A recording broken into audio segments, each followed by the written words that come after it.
Juru bicara FPI Munarman menyatakan anggota FPI tidak pernah membawa senjata api. Komnas HAM kemudian turun tangan terlibat dalam proses verifikasi. Komnas HAM menemukan bahwa keterangan polisi yang benar. Mereka menyimpulkan para anggota FPI itu memang sengaja menyerang tim polisi, termasuk dengan menembak dengan senjata api. Mereka tidak menemukan indikasi adanya penyiksaan terhadap para anggota Laskar FPI. Komnas HAM memang menduga adanya tindakan pembunuhan di luar hukum terkait penembakan terhadap 4 tahanan. Namun mereka menyatakan untuk memastikan apakah benar telah terjadi pelanggaran hukum harus ada proses hukum yang adil.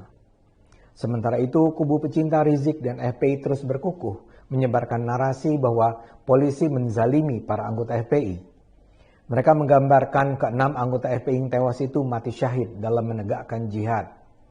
Sejumlah tokoh membentuk tim pengawal peristiwa pembunuhan TP36 Laskar FPI. Mereka melakukan kampanye bahwa polisi melakukan pelanggaran HAM berat dengan membunuhi anggota FPI. 2 pekan lalu misalnya, mereka menemui Presiden Jokowi untuk menyatakan mereka yakin bahwa para polisi membunuh anggota FPI secara kejam. Lucunya, ketika dimintai bukti untuk mendukung keyakinan tersebut, mereka bungkam 1000 bahasa sehingga pertemuan hanya berlangsung 15 menit. Dalam konteks itulah kini 3 polisi yang menembak para anggota FPI kembali diperiksa. Ini semua demi kepastian hukum. Sebelumnya polisi sudah menetapkan ke-6 anggota FPI yang tewas sebagai tersangka, meski kemudian dengan segera dinyatakan perkaranya tidak akan dilanjutkan karena mereka memang sudah meninggal. Banyak yang nyinyir dengan langkah polisi tersebut. Namun, saya ulang ya, ini semua harus dilakukan demi kepastian hukum. Harus jelas siapa yang benar, siapa yang salah.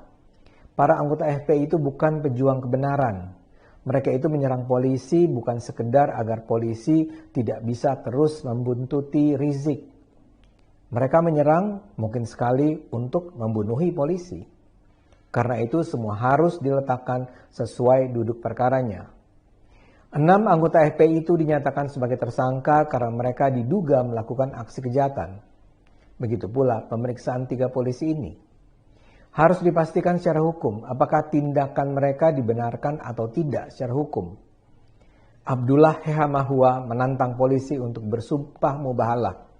Namun, sumpah mubahalah tidak dikenal dalam hukum.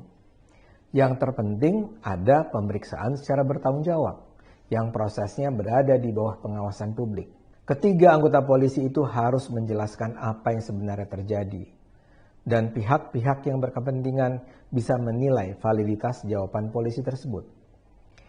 Menurut saya, penyidikan terhadap 3 polisi ini adalah sebuah langkah yang sangat patut dihargai. Ini menunjukkan supremasi hukum berjalan di negara ini. Mari terus gunakan akal sehat. Karena hanya bila kita gunakan akal sehat, negara ini akan selamat.